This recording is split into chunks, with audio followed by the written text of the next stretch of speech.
Jason Statham, the Beekeeper. Yeah, when he's not keeping bees, he's punishing the villains. And the Beekeeper is a totally off the wall action movie. I don't know how you rank it. I mean, it's tired in some ways, but it's fun in other ways.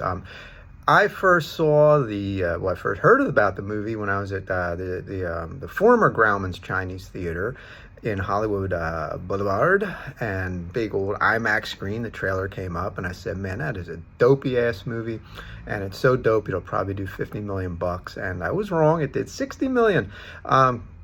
Awesome, man. I mean, nice to see B-grade action movies doing great again. My only complaint with this is I wish Mr. Statham would go back and watch some of these Charles Bronson and some of these Clint Eastwood movies from the 70s and the 80s.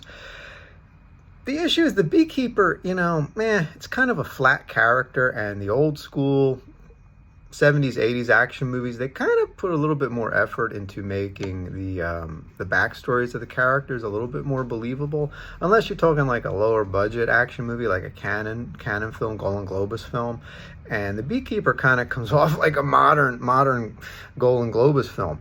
I'll give you an example. A woman who our hero is friendly with, she kills herself after all her life savings are ripped off by these hacker scammer dealers. Thing is, she goes from 0 to 60, I don't know if that's the right way to say it. She doesn't seem to have any issues that are pushing her towards taking her own life. It's kind of just like she goes, the money disappears, and then 15 minutes later she kills herself, or 10 minutes later she kills herself. No, that's just not realistic, and it doesn't really build drama. You kind of really needed to see that she was struggling, and this is something that put her over the edge, so that scene has more dramatic impact, makes more sense. And they kind of needed to make the Beekeeper character and this woman's character, they needed to have some kind of a bond or connection. The Beekeeper kind of has to really lose something so that it drives him towards that rampage. And it's kind of hinted on because they want to speed it up, they want to get it moving, but you don't have to add long dialogue, you don't have to add extra scenes. I mean, you can use subtleties and all kinds of little I don't want to say tricks, but we'll call them tricks, where you can get that kind of stuff over early.